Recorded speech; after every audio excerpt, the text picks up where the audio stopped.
Thought I'd just drop in and Rise up to the fight. One love, one life for the revolution. Rise up and unite. Rise up and unite.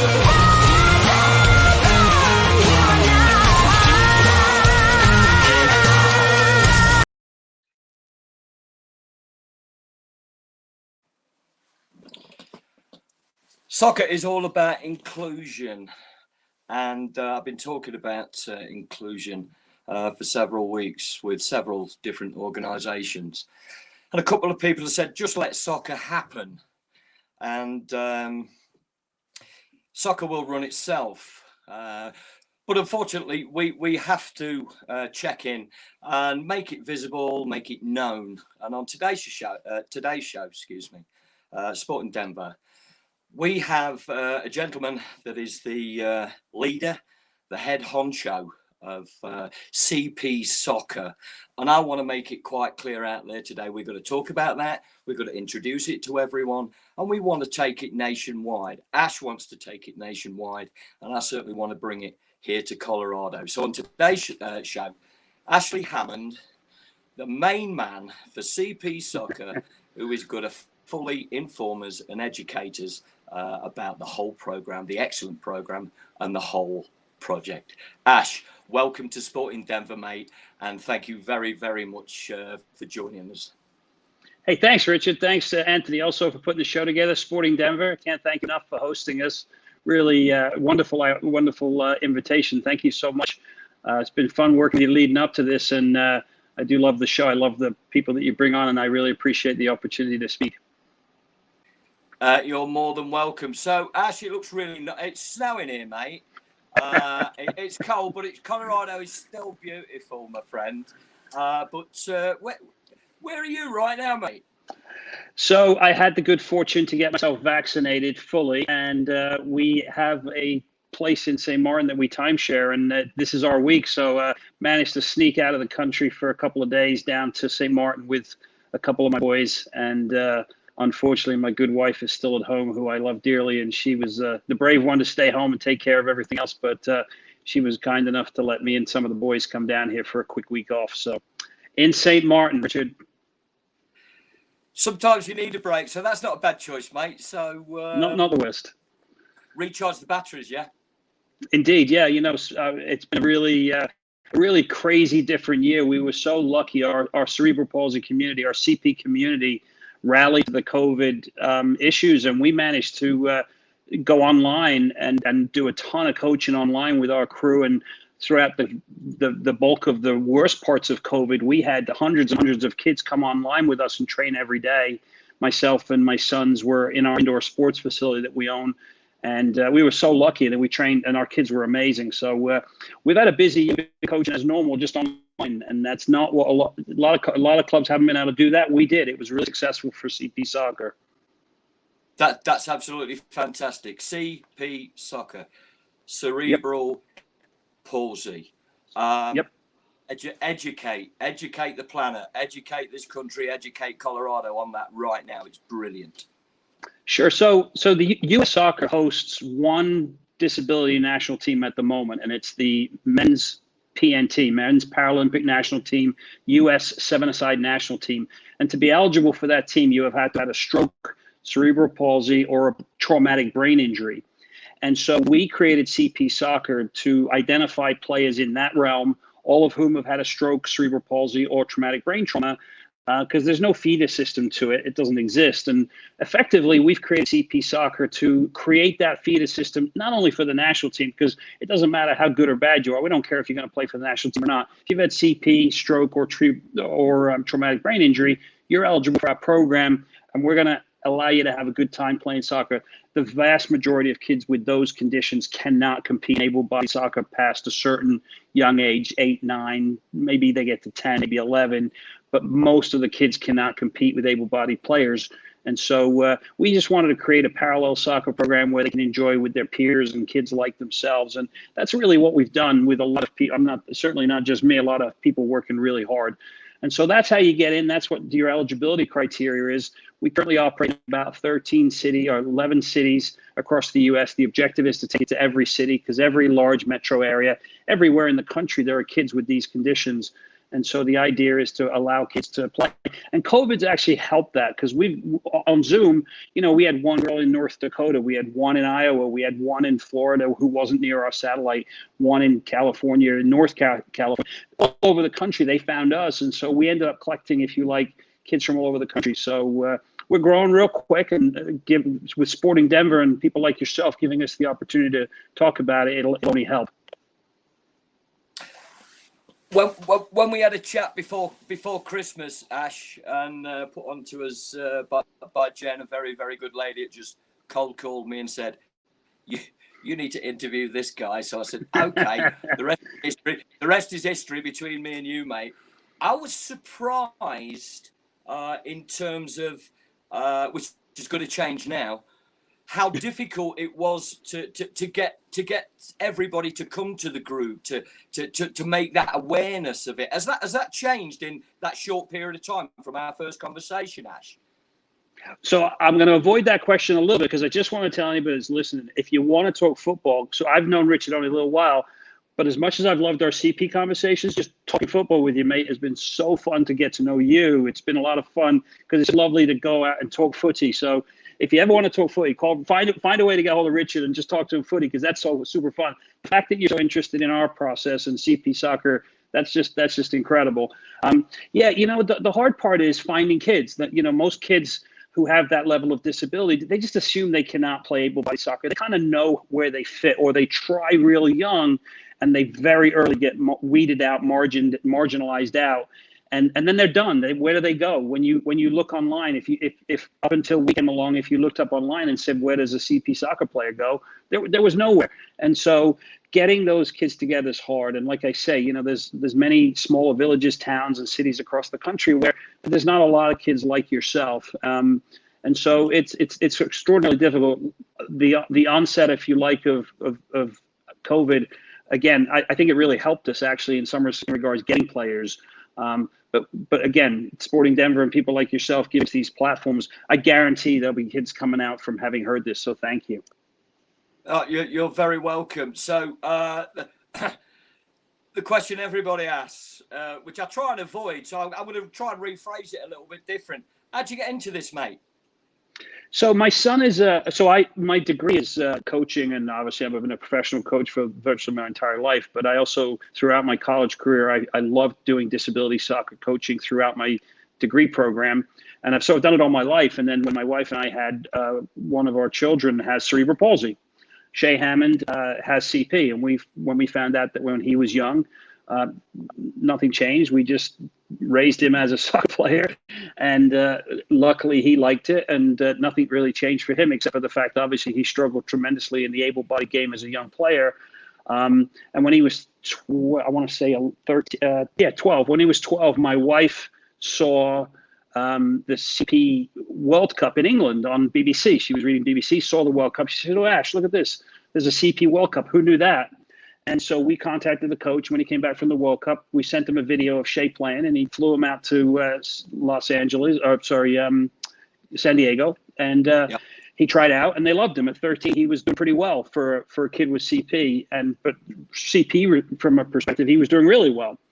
And from the age of 13 to today, he's 18 now. He's been on the national team program. And so he and I got together with friends of ours, Eli Hallowell and his son, Levi Hallowell, and the four of us created CP Soccer, because Levi has CP also. So it's really four creators of the program, two of whom the boys play.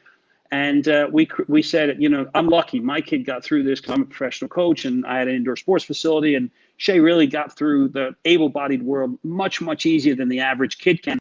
So we wanted to make sure we paid it forward. And like I say, Shay now plays for the national team, and he's a coach within our program. And we are making gangbuster strides as it relates to the national team program. Incredibly well supported by Stuart Sharp, Jim Morehouse, the extended national team at US Soccer. They are fantastic with us. I mean, so much support.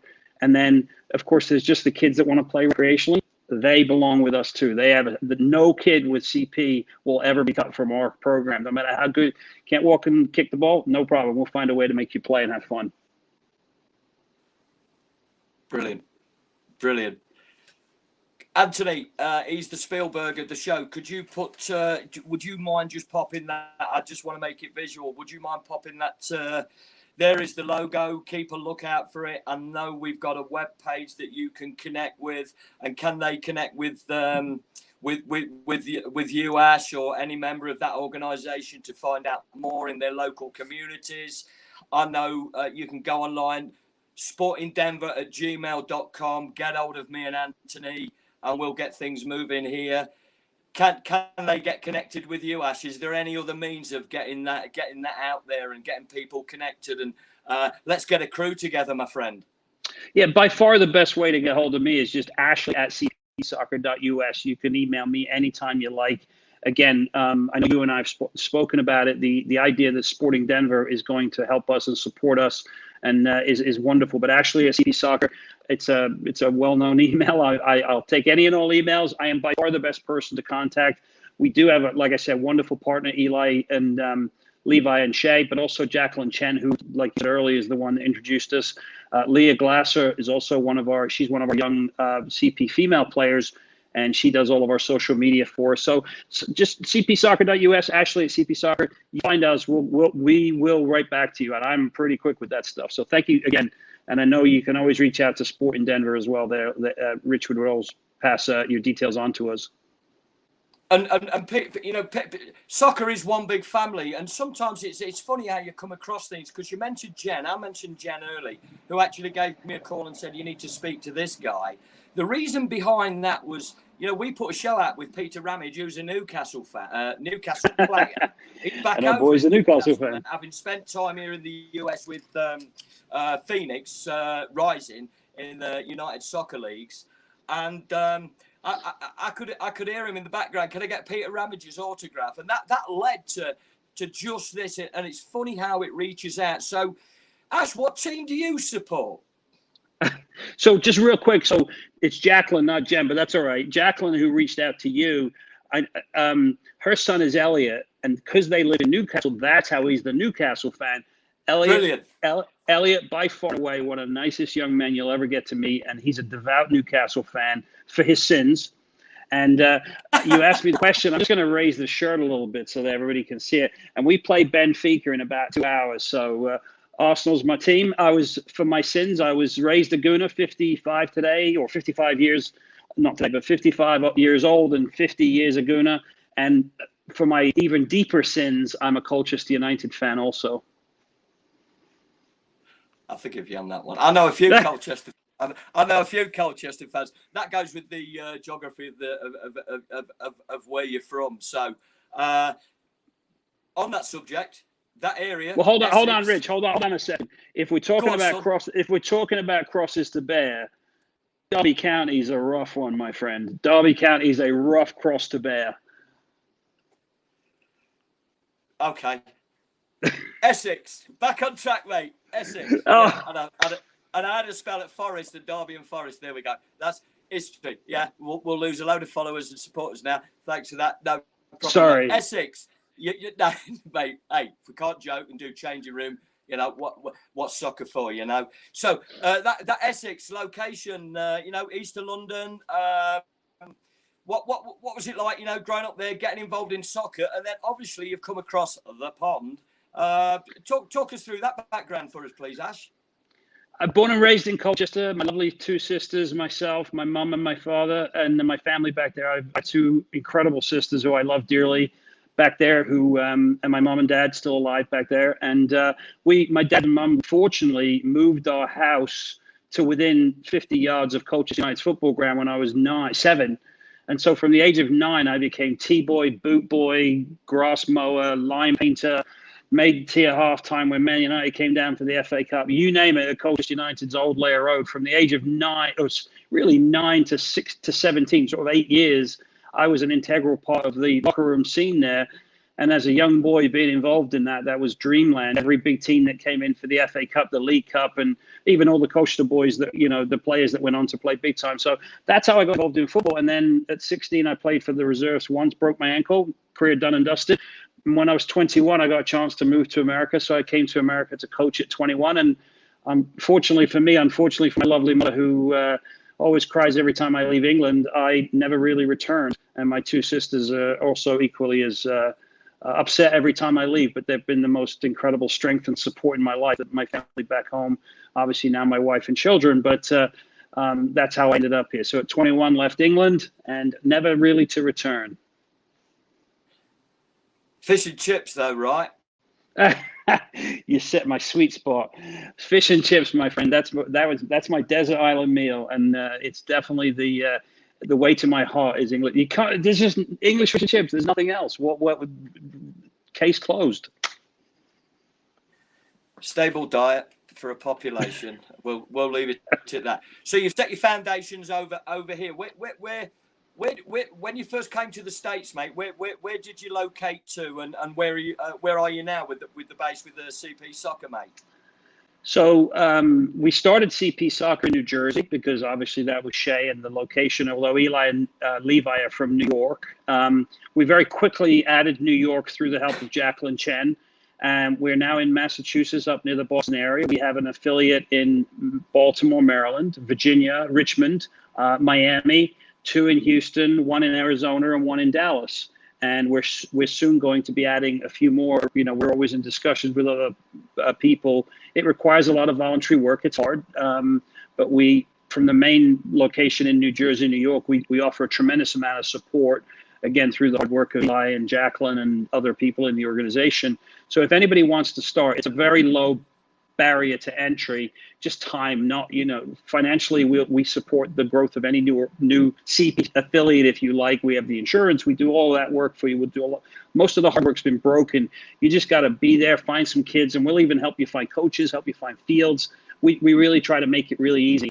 And we're not fee-based. We're not looking for money for people. It's all, raising a kid with a disability is extraordinarily expensive in and of itself. So virtually everything we do is not fee-based. A couple of things where we go to camp and stuff like that, but even then, if you need financial help, that's not an issue for us. But again, you'll find us, and if we find you, you're going to play and have some really fun times with us playing soccer. When you set the games up, educate me. When you set the games up, does it stretch from 3v3 and right through the range? Is there any slight tweaks you make with the game? Educate me. Educate the followers and viewers for us, Ash. So that's a very educated question. Thank you for that question. CP Soccer is slightly different. It's 7-a-side, and there are a few modifications to the rules. A lot of kids with CP don't have use of one or both arms properly. So throw-ins, for example, can be overhead like a normal throw, or they can be bowled in with one arm because obviously the other arm may not work so well. Okay. There's no offsides in CP Soccer, and they play on a slightly reduced field from 18 to 18. And the national team, as I mentioned earlier, U.S. Soccer has a national team. Coach Stuart Sharp, truly another person, if you ever need to talk about, disability soccer, stuff like that, guy, wonderful person that supports us. He coaches the national team, and they're 4th in the world. The U.S. CP National is one of the most successful U.S. national teams that exists in what is known as the extended national team program of U.S. Soccer. And so those are a couple of modifications. No offside. You can bowl the ball in. 7-a-side, and there's actually a limit on substitutions as well. So you're allowed 5 subs in 3 stoppages. So it's one of those things that's been batted around into the real game. Do you change it? Do you have 3 subs in 5 subs in 3 stoppages? So those are the modifications. And it is a worldwide sport. We compete. The national team competes in a World Cup, a Copa America, various other international tournaments. CP Soccer itself, we compete in club championship programs, and also we have our own internal tournaments in the U.S. Is there, when participation grows, and we intend it to, because I was very naive over this. I came in and until I spoke to Jackie. I'm sorry, I called her Jen. It's Jackie okay. Chen as well. I get that. Okay. Hey, I'm live and uncut. So there we go. When this grows, and it will, because we're going to make it grow, I was very naive on this. I just assumed it was all taken care of, and it wasn't. So the expansion of this, would you look at a vision of obviously state for state, hosting tournaments, just growing in that aspect, which is the game itself. We're not taking anything away from the game. Don't care who we are, what you are. The game is the game. So is there a bigger vision, Ash, on this to go, boom, we're hosting a national tournament, etc.? Absolutely. Another very good question, another really thought out question, because that's exactly what we're trying to do. And I appreciate you asking and giving me the chance to talk about it. We've grown so much over the last, it's really 4 years now since we started the program. And I'll give you an example. So at Clemson University, where Shay goes, Clemson University hosts the only Paralympic soccer program in the country as a university. And Shay's the first undergraduate student to go there. They had 2 graduate students. So Shay's the first one. They've just gained their second one this year, and they get 3 more next year. So all of a sudden, from no graduate students in 1 year, they're now going to have 5 there next year, all CP players training there, preparing for the national team. And from our perspective, from the young players' perspective, where CP soccer is really focused, within 2 years we had a camp. Within 3 years last year, if COVID hadn't ruined it, we had Bangladesh, Ireland, and Belgium coming over to play us in a junior tournament. We went over to Ireland and played. We're heading to Scotland to play. We're heading to Barcelona to play in the World Club Championship. This is in a 3-year span. And we've gone from basically 12 kids to nearly 500 kids in a couple of years. And that 500 doesn't sound like a lot, but it is a lot, because it's so hard to find them and pull them together. And our vision is to have a place in every city, support the national team, make sure that any kid that wants to play plays for us. You do not have to be great. You just have to be eligible. And if you're ambulatory and have a stroke, cerebral palsy, or traumatic brain injury, we have a home for you. That is absolutely phenomenal. Now, you've in that short period of time, you've mentioned other countries and other connections. I'm going to do a shout out, and please elaborate on it, Ash. Anybody, again, I'm not talking the families and the players now. Anybody that wants to get involved and start funding this and put their profile on it, whether it's I can't name businesses. Can they get hold of you and make donations for this to evolve even further? Absolutely. So again, as I stated, most of what we do is not fee-based. We don't charge I'm a volunteer. Most everybody's a volunteer. And just to give you a sense of the expansion and the growth of it, this summer, at the end of COVID, I had a vision at the end of our COVID, having trained together for 11 weeks, that we would tie in some other countries and try and do an online training program and see who else in the world was doing online training. Nobody was doing online training. So I managed at the end of COVID to put an event together where we had 7,000 kids and players and coaches from 31 countries joined us online for a US-based training session. And like I say, we had 7,000 kids from around the world, from 31 countries. And myself, Kirsten Winfield down at Clemson University, Jacqueline Chen, Eli, Brilliant. Shay Hammond, we pulled that together. And so we became de facto the leader of the online program and training as the US based. So we're going to do that again this year. It's going to be a lot of fun. That is absolutely phenomenal. Nobody wants COVID. Nobody wants a pandemic. I get that.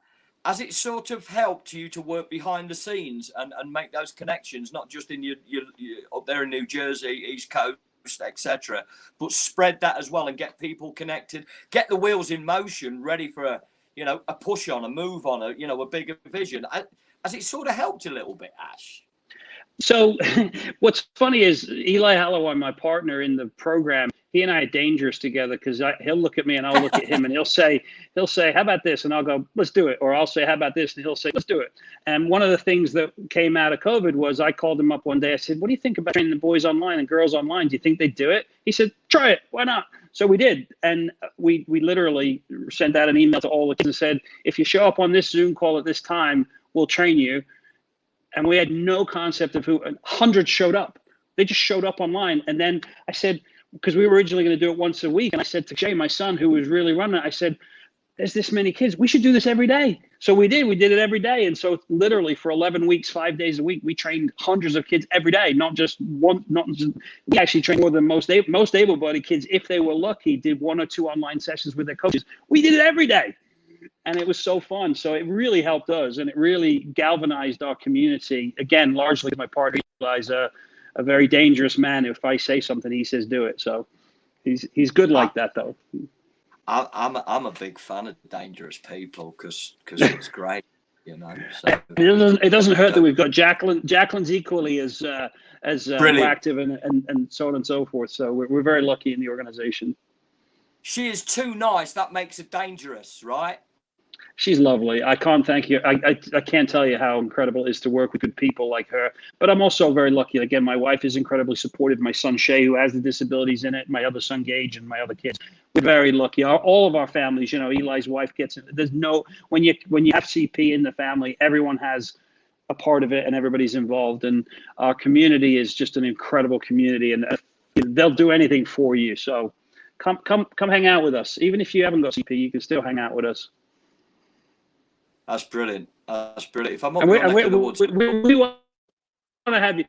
We're going to have you as a guest on when we go back to some. So at some point, we'd like to have you come on our thing and have the kids ask you some questions because they love the funny accents. yeah, that could be dangerous, but you know, there we go. Hey, what? I'm curious. I'm sure everybody on the planet is. What's a practice session look like out there? What's it Great look question. like? Great question. You know, we don't do anything different than other kids do, other than, you know, my curriculum. I'm a professional coach for the longest time, and I was born and raised on touching the ball, plenty, touching the ball, plenty, touching the ball, plenty. So everything we do is ball oriented. You know, when you have a disability like CP soccer, it can affect you in many different ways. It might be upper body, it might be both legs and arms, it might be one leg, both legs, one arm, one leg. So it can affect you in lots of different ways. Typically, most kids with CP stroke TBI are going to have balance issues. So the one thing that we do specifically tons of more than most other training sessions is we'll work on a lot of balance things like moving the ball out to the left or moving the ball out to the right while balancing on one leg. We do an enormous amount of that. It's almost like a free PT session within a soccer session. So our curriculum is based around that. But honestly, these kids are extraordinary children. They don't need special treatment. They just get out there and play, and they rip goals in, they pass, they dribble, they do everything else. So think of what a regular session looks like. Kids fall over a little bit more. So do I. I'm getting old. What can I tell you? But otherwise, it's pretty normal. I think that, you know, the game doesn't change for anyone. It doesn't change because it's so adaptable for the participant, and we adapt that way. Is there any learning materials for any coach out there to learn some techniques, some approach work to without changing anything to help them, you know, transition into delivering the games in, you know, different environments? You know, it's not. What's great, Richard, is you're clearly, you know, your questions are so profound and so good, and I really appreciate it. That's a wonderful question again. You know, kids learn in lots of different ways, even if they're able-bodied. Having CP and stroke TBI, it just means you learn in another way. That's all. Yeah. And so for me, I think understanding that every kid that's in front of you learns in a different way. There are some children that learn more auditorially. There are some people that learn more visually, and there are some people that learn in a more tactile way. For a CP kid, they got to overcome the balance issue first, and then decide which way they're gonna, you know. Then they have all those other sensory things going on that they learn in. So for me, I think it's more learning about how children learn. If you can understand how children learn, I think number one, it benefits you with kids with disabilities, but I think it helps you in general. And yeah, we at CP Soccer have a very, we certainly have really fun curriculum. I think it's like I said, it's no different than any other soccer program. But the difference you would see is that we just do a ton of work on balance, all ball related, but just a lot of work on balance, stretching, keeping their legs and muscles working and moving. So happy to share that with anybody. We don't patent or copyright any of that stuff, because if you get it and it helps another kid with CP, then we've won. You can always email me. Absolutely. Will you coin a phrase with me and spread the word? Let soccer happen. Yeah, I love it. Let soccer happen. That's exactly what that is, and that's a great one. Sporting Denver, winning statement. Thanks very much. I could talk to you. We could be dangerous all day, and then we can bring the rest of the crew and be totally. It'd be like the Dangerous Seven or something like that, mate. I want you to know that Sporting Denver absolutely, totally, unconditionally support the program because it's the game. Doesn't matter who plays the game, because we will let soccer happen. With your permission, I'd like to pass on your details to a few people I know out here that love the product, want to get involved in the product. I will do that, and let's get connected, and let's talk a little bit more, as we go down the line. And just so you know, Richard, there two of the up and coming stars in the United States are based right in your neighborhood. Nate Donegan and Frank Lowry, two Colorado boys who are phenomenal. Talk about them right now. 16, both 16. Keep going. And both 16 young men, maybe 15, 17 now, or 15, 16, 17 now, but they're in our program. Nate Donegan, Frankie Lowry, based right close to Denver. Two of the best up and coming, both left-footed. Ones with their left foot. They worked tirelessly during COVID. It's so funny. We saw the winter disappear and the spring appear through the background of Frankie Lowry's training online and outside of his house. It was amazing. We saw snow line in the mountains of Colorado gradually disappearing as he trained throughout COVID online. It was two of the nicest young men you'd ever wish to meet. Remember their names: Frankie Lowry, Nate Donegan. Top little boys from Colorado that you're going to get to hear about in the world of CP soccer. Nate Donegan, if you're listening out there or you get hold of this, sportingdenver@gmail.com. Sorry, Luke. Sorry. It's Luke Donegan. I'm sorry. Nate Donegan's my cousin in Colorado. I got my two mixed. It's Luke Donegan. I'm so sorry. Mate, sorry. We've had a date today where we've been terrible with names, so I apologise about that, Steve. Sorry, I have a cousin Nate Donegan and a player Luke Donegan. Mate, and Frankie Lowry's for real though. It's live. It's Richie. It's raw. It's uncut. And I apologise. I called you Steve. Ash. Okay, mate. No problem. Hey, we're in the changing room now, mate. It's gone. It's all gone. All professionalism has gone out the window, mate. I love it. I need those guys' details. If you want to pass mine on to theirs, I'd love to see some of those videos. And Mr. Spielberg behind the scenes, we can do a promo and bang that out. You are an absolute rock star, and Jackie as well, and everybody you mentioned. Let's get this thing moving. I want to say, Ash Hammond, thank you. And I'm going to send you some apologies because, you did mention about, if you want to talk soccer or football with Richie, come to me. I'm completely naive on that. And you have not only educated me during this show, but prior to this show, and I'm sure there's more to come. I totally have top respect for you and what you're doing, my friend, and anything that we can do here in Colorado. Get out there. Let's get this thing rocking and rolling. Thank you. I cannot let you leave, as you know. I know you want to. Right now without doing I love this. Quick 5-5, Ash. We've sort of touched on a few, so I'm going to tweak them a little bit. But once again, thank you.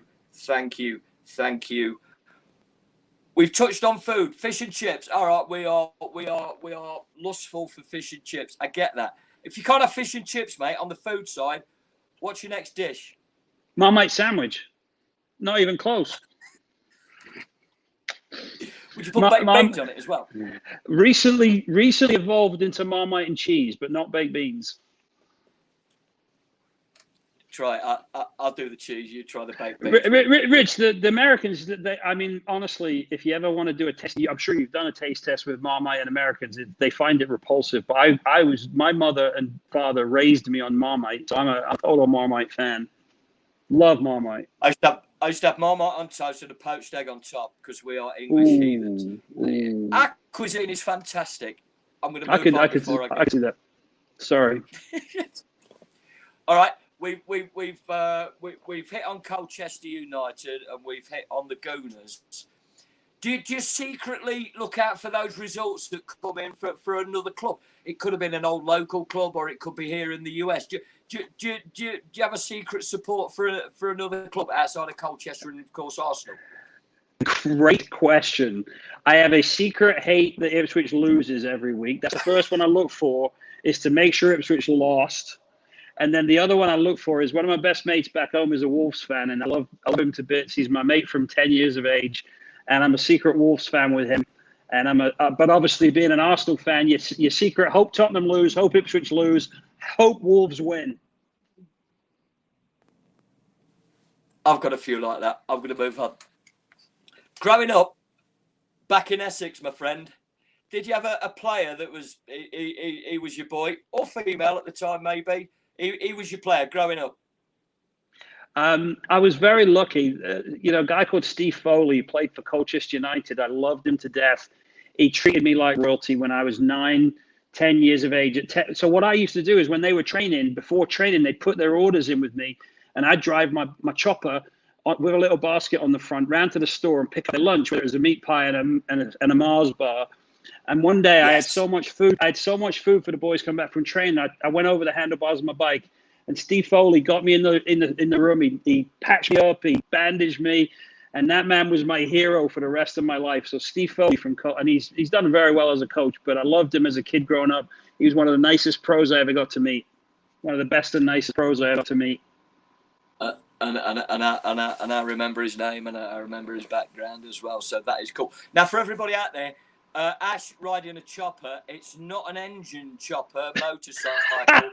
It's actually a make of bicycle that was extremely dangerous. And yes, it had the chopper handlebars. Yep. Am I correct in saying that? And Oh, you are version, brilliant. Mate, can you remember the smaller version for the younger kid? What was it called, mate? Oh God, I can't remember that. A Skippy or something like that. I don't remember. But my chopper was blue. Chipper. That's it. Chipper. Yeah. Yep, that's right. I knew it was something like that. Oh my God. Oh, I'm having deja vu here. I love this interview. I'm going to switch a question around there. You know what? I'm going to make this the last question because I want you to leave a message for all our followers. They've had enough of it. So, on your chopper bike, this is completely off. Yeah. All right. So on your chopper bike, which is extremely, Mama wouldn't let me have one, mate. I had to have a Rally Olympus thing. Anyway, the gears were terrible. I always wanted my chop. She wouldn't let me have one. Bless her. She was probably right because dangerous, right? Did you have? I suppose there's 3 ways of doing this. Did you have nothing on it? Did you have a bell, or did you have a one of those, mate? No, I had clothes pegs with a football cord in the spokes to make it go, to make it clack. Because who could afford a bell? You certainly couldn't afford a horn. And you took the football cards, the Panini football cards of the teams you didn't like Liverpool, and you'd stick them in your spokes with a clothes peg through your whatchamacallits, and it would flap in your thing. That's how I made a noise. Now that's teaching kids something, right? Anyone that's our age or my age listening to this now goes, I did that. So for everybody out there on the unprofessional Sporting Denver broadcast, created the unprofessional way by Richie English, we've learned 2 things today. Get off your backsides. Get connected with CP Soccer. This is super serious. Get yourself involved. Contact Ash. People in Colorado, contact me. We'll get all this going and up and running. That's my biggest factor on this. My second is we have talked about a little bit of childhood between us that we never knew about. We did exactly the same thing. So for anybody out there, don't contact me. Contact Ash to figure out how you can make your bicycle go. And that's the last unprofessional thing I'm going to say on this show. Ash, thank you. I'm going to back out of here right now. I'll catch you after the show on the broadcast. We'll set something up. Would you please leave our message, a message for all our viewers, all our followers, and everybody out there that needs to listen to this? Cheers, mate. Catch you later. You know, I've been very fortunate to do a ton of interviews in my life. This interview with Richie, number one, it was highly educated. The questions were extraordinarily educated and helpful to me to do an interview to promote my nonprofit CP Soccer. Sporting Denver, I cannot thank you enough for the fun. It's also just fun to talk to a really good football person, talk about our youth and our childhood growing up. Richie, Sporting Denver, loved it. Thank you so very much. CP Soccer, from everyone at CP Soccer, we thank you. Sporting Denver, thank you, and out.